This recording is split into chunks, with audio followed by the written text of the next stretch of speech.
Hello बच्चों, चलिए प्रश्न को देखते हैं। प्रश्न है हमारे पास, यदि दो अवयवों a और b के लिए a प्लस b और a गुणा b दोनों को ज्ञात किया जा सकता है, अर्थात हमारे पास प्रश्न में दो अवयव दे रखे हैं a और b, इनका योग भी संभव है और गुणा भी संभव है, तो हमें सही विकल्प का चयन करना है। हमें प्रश्न में a b c d 4 विकल्प दिए हैं, जिनमें से हमें एक सही विकल्प का चयन करना है। चलिए सर्वप्रथम हम प्रश्न के लिए मुख्य अवधारणा लिखते हैं। मुख्य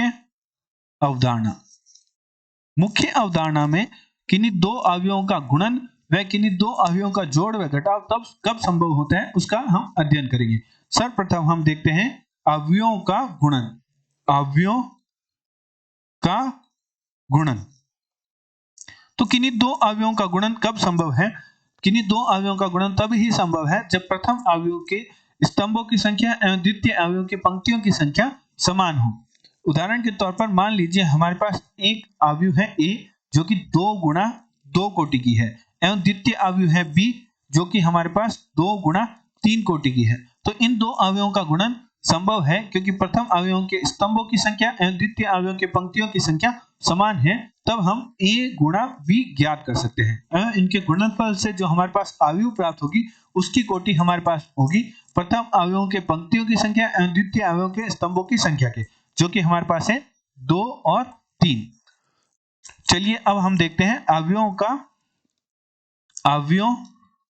का जोड़ या अवयवों का योग, अवयवों का योग या घटाव। चलिए हम अवयवों का योग देखते हैं, वही अवयवों के घटाव के लिए भी नियम संतुष्ट करेगा। तो किन्हीं दो अवयवों का योग व घटाव तब ही संभव है जब दोनों अवयवों की कोटि समान हो, अर्थात यदि a 2 गुणा 2 कोटि का अवयव है एवं b यदि 2 गुणा 3 कोटि का अवयव हो, तो a प्लस b है वह हमारे पास a प्लस b करने पर हमारे पास a प्लस b अवयव नहीं प्राप्त होगा।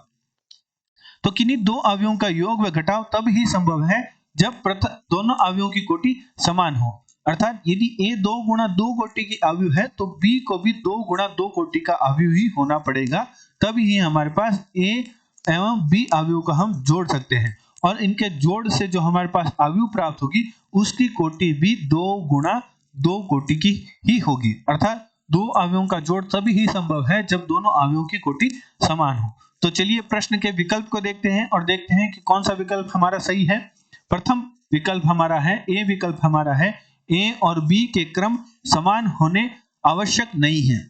तो यदि अवयव a का क्रम और b का क्रम समान नहीं होगा तो हम दोनों अवयवों का जोड़ नहीं कर सकते, अर्थात जो हमारा प्रथम विकल्प है वह हमारा असत्य है। चलिए द्वितीय विकल्प को देखते हैं। द्वितीय विकल्प में हमारा a में स्तंभों की संख्या एवं b में पंक्तियों की संख्या समान हो, तो निम्न विकल्प है वह गुणा को तो संतुष्ट करता है। गुणा का हमारा नियम है कि किन्हीं दो अवयवों का गुणा तभी ही संभव है जब प्रथम अवयव में स्तंभों की संख्या एवं द्वितीय अवयव में पंक्तियों की संख्या समान हो, तब इन दो अवयवों का तो हम गुणन तो कर सकते हैं परंतु योग नहीं कर सकते। योग करने के लिए हमारे पास दोनों अवयवों का जो कोटि है वह समान होनी चाहिए, तो हमारा जो द्वितीय विकल्प है वह गलत है। चलिए तृतीय विकल्प को देखते हैं। तृतीय विकल्प हमारा है a और b समान क्रम के वर्ग अवयव होने चाहिए, अर्थात दोनों अवयवों की जो कोटि है वह समान होनी चाहिए, n गुणा n कोटि की होनी चाहिए। यदि दोनों अवयवों की कोटि समान है तो इनका योग भी संभव है एवं इनका गुणन भी संभव है। चलिए हमारा तृतीय विकल्प है वह सही है। चलिए चौथे विकल्प की भी जांच कर लेते हैं। चौथा विकल्प हमारे पास है a में पंक्तियों की संख्या एवं b में स्तंभों की संख्या समान होनी चाहिए, तो यह हमारा चौथा विकल्प असंतुष्ट है, अतः हमारा जो तृतीय विकल्प है वह प्रश्न का सही उत्तर है। आशा करते हैं आपको प्रश्न का समझ आया होगा। धन्यवाद।